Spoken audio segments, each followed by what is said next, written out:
What's going on, guys? Welcome back. Another unnamed gaming discussion, if you will. Neal Bauer back with me. Do me a favor, take a moment, like button, subscribe button, criticism in the comment section. Twitter, Shutdown Safety is my username. And I guess to develop a little bit more of a rapport with you guys, I wanted to bring Neal on. I talked about it on Twitter earlier in the week and have a little bit of his side of the EA Sports and Madden discussion and actually talk about something that actually brought me to Neal, one of the most infamous, I don't want to say negative things publicity-wise with Madden, but why don't you share with people your claim to fame, if you will? Oh, sure. So I've been following Madden for quite some time, and I was a buyer for video games back in the day when 2K and Madden were going head-to-head. And I had a good rapport with the salespeople at EA. Well, what happened in 2004, 2005, when 2K5 came out at the $20 price point, EA went bananas on the inside. Like, they wanted to crush 2K. That was their main goal. So the following season, when they bought the exclusivity license, the people that we were dealing with actually felt pretty bad. The sales reps felt pretty awful about what had happened. They felt that it was kind of underhanded. Their own sales reps felt bad about it. And they were subsequently fired shortly thereafter. So I took it upon myself to see, like, the people that I knew from EA were handled poorly. That I thought the whole NFL licensing arrangement was awful. It was the end of football for me. So what I went out and did is I put together a satirical eBay auction about people who wanted to buy the next year's iteration of Madden, and that went viral back in the day, which was crazy, which means it actually went on television. So my eBay auction made it to G4 TV, made it on Attack of the Show, made it on Ars Technica, and really, I think we hit about 100,000 views in that day on the site.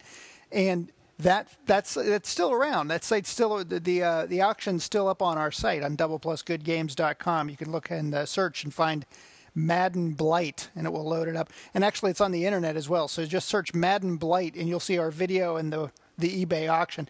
But that's kind of where I've stood on Madden since 2005, 2006. I will. I'll put a link down in the description for anyone that wants to see that or possibly consider doing it themselves. So, what really has been your big issue with Madden? When is the last time you actually played Madden? I don't know if you had a chance to see it this year at E3 or not. And when you play it, what's the overall impression that it leaves you with? So as a buyer through the 2000s, I've actually played a lot of the Maddens, but I have not owned a Madden since the days of Sega Genesis.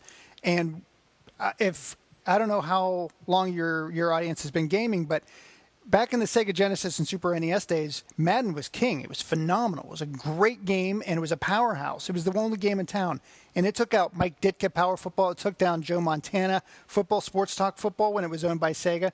It was the bee's knees. But when it transitioned into 3D, and that was originally on the 3DO, Madden skipped that year. It was the one year that Madden skipped developing football, was that transition to 3D. And then when it came out on PlayStation eventually, and eventually on Nintendo 64, they already had new football games in the fray. 989 was developing football, and they never really caught up in the 3D realm. So by the time they started gaining some ground, Visual Concepts delivered 2K Sports for the Dreamcast in 1999. And it turned the entire video game football on its ear. So I haven't really played Madden since, I haven't owned it since then, but I've played it all the way up through. And the one problem I've had with Madden is it's always been animation. It's always been the feel of real football. So, and even up till this year, when I saw it on the floor this year, and I didn't get hands-on with it, but I did see it on the floor, they still have the same animations, it's sliding into place. There's you don't feel like your characters have real traction with the ground. It's always kind of like positional, where they're there and then their bodies will adjust or rotate or morph in a position. And so, we used to complain about games when people couldn't walk upstairs, like their feet wouldn't match up the stairs. That was a game killer for some people. Like, it was an immersion killer.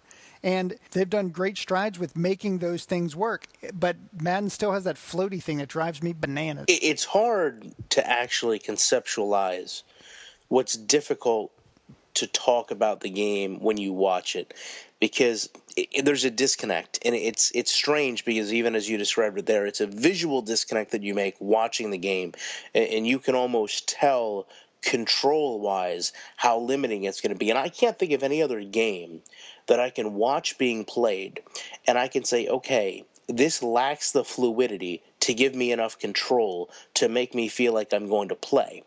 And then to actually play the game and have that same, I guess, feeling while you're trying to play it. There's not many games that give you that sense. And it's maybe the worst sense a gamer can have is that you're in absolute not in control of the game, and then it kind of snowballs to where I'm not in control of the player, I'm not in control of the play, I'm not in control of the outcome, I'm not in control of the score, I'm not in control of anything. So when you play the game and you feel that, I guess it makes me wonder if we could harp back to your auction and some of the points that you brought up there, because a lot of it I remember was very distinctly 2K and EA, and certainly that discussion's been had and had and had. But if we talk about the fundamental issues gameplay-wise you have with Madden over the span of the last 10 years now, how many of them can you conceptually visualize minutes in to just watching someone play the game? Within 2 minutes. And that's the problem with me in sports games, that you can tell pretty much right away. Other video games have the luxury of being video games. So if you're talking fantasy worlds or you're talking, spaceships and shooter type games, there's some margin of error that you can't understand. Like spaceships flying in space, I don't know what that's like.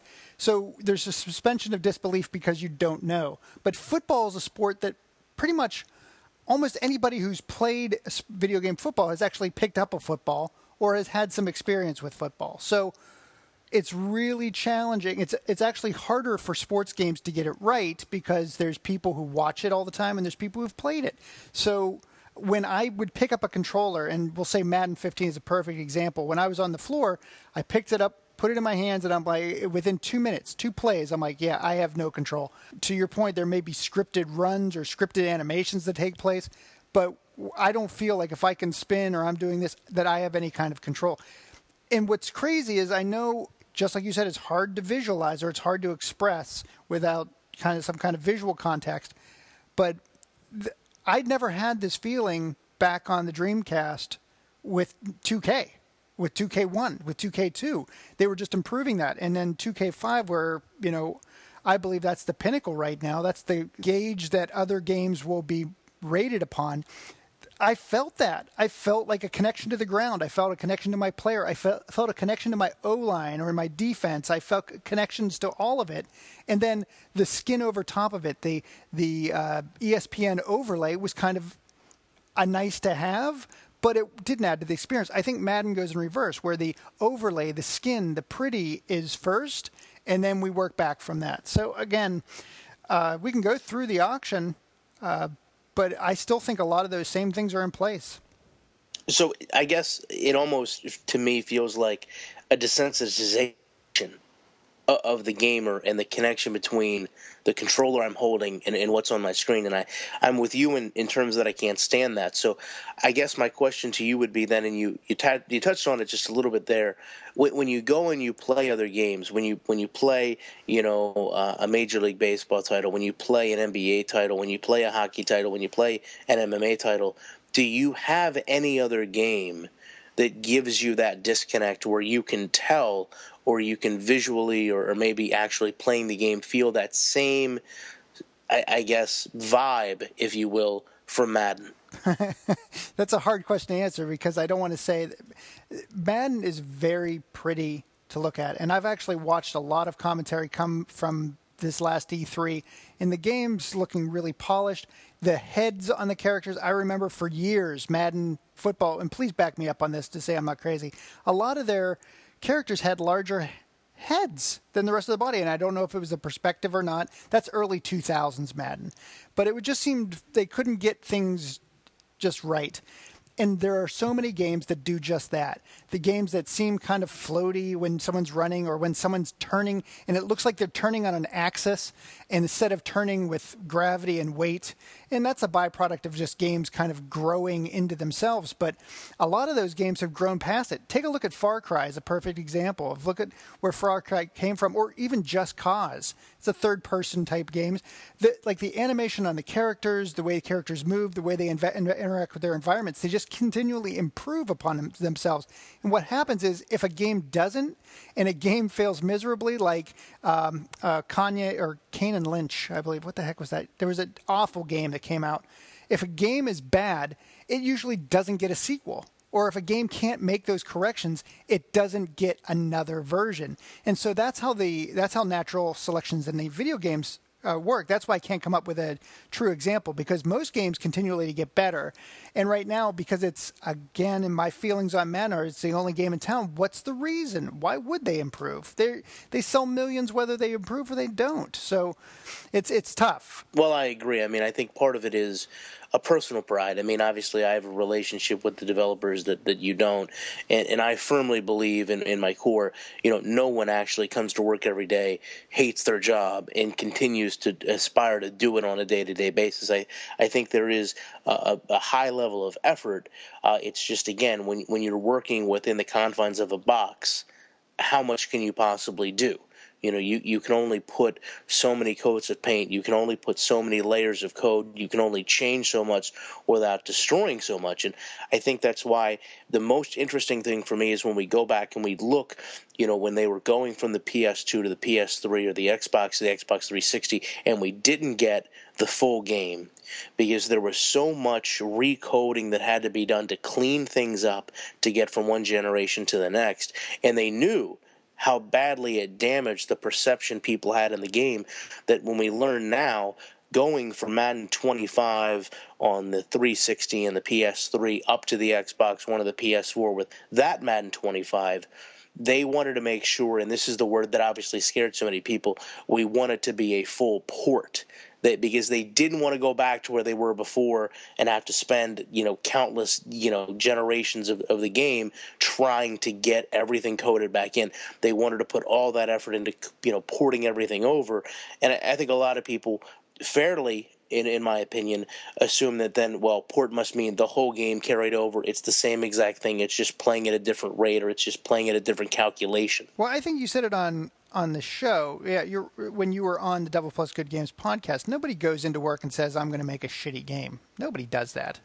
And nobody in their right mind would. However, and I'll use NHL 16 as a perfect example. NHL 15 as a perfect example because 16 is not out.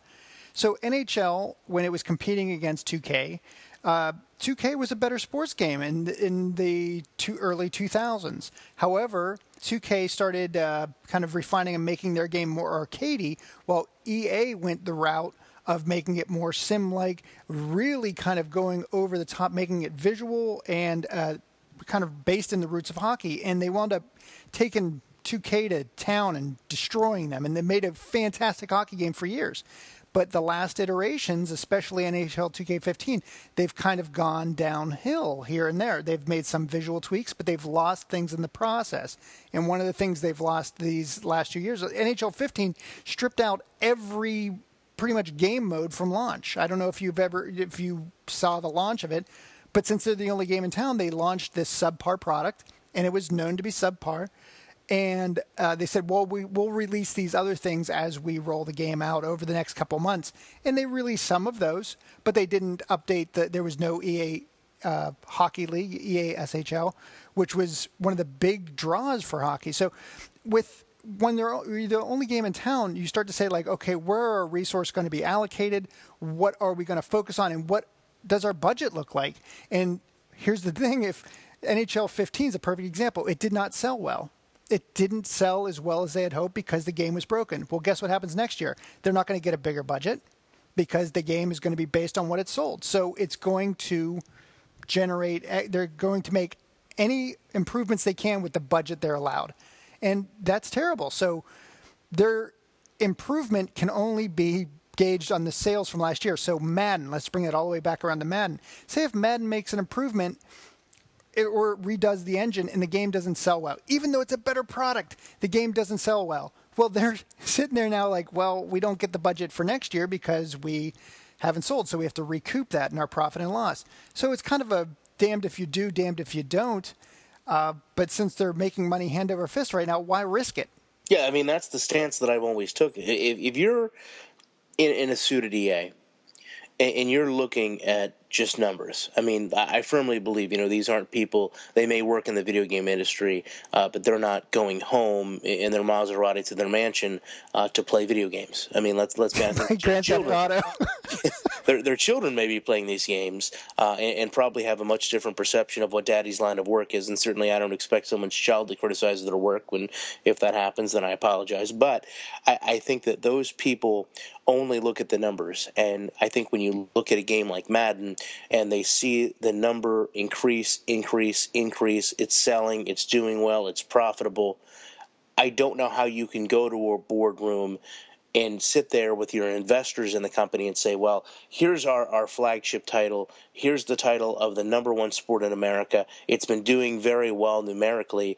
We've decided to totally just gut everything and start back over from scratch. And if it doesn't do well, then, we'll be out a lot of money. But there's a few people that have been very vocal about how much they don't like the game. So we figured it's time to maybe give them, their graces and start over. I totally get where they're coming from in retaining, and I know engine is a bad term to use because it's a series of engines that actually, runs the game, and a series of, very detailed computing, which I understand also looks very sloppy on the screen. But at times, I guess it looks very sloppy on the screen. Other times it looks just morbid. But I think people get lost in that, and that we're not going to have this start over again. Everything gets deleted because of the success that's been there and that's shown itself continually over the years. Whether we like it or not, Madden is a game that has outlasted every other football title in the marketplace. And there's something to be said for that from a sales perspective. Not from a gaming perspective, not from a realism perspective, not from how much we should love it, but from a simple sales perspective with EA Sports. It's outlasted every other competitor. By hook or crook, every other one of them is folded. I realize some of them folded because of the license, but you don't put an asterisk beside that. They don't put number one selling football franchise on the game, asterisks, and then on the back, these other companies got out because we bought the license. It's not the Patriots Super Bowls, okay? It doesn't get the giant asterisks. I think I hate that argument that says, well, we got to give them due because it sells better. It's the best-selling sports game on the market. And that's like the same argument that Britney Spears is a better musician than Tool because her albums have sold more across this globe. Well, I get what you're saying. I mean, in theory, I don't want to say that I'm using that argument. I'm just saying there's something to be said for it. Waffle House sells more steaks than anyone in this country. That doesn't mean that, if you set a Waffle House steak beside a Ruth's Chris steak, that I'm going to go to the Waffle House one 9 times out of 10. But, if every Ruth's Chris went out of business, you could look back and say, okay, clearly there was decisions they made that led to the failure of that company. Clearly there's decisions that other football games have made recently, per se, that have led to their inability to put out a game or to challenge Madden for whatever reason. And to that point, you at least have to understand that when you enter that arena, that's what you're going up against. I don't care if Backbreaker ever came out and said, we're competing against EA.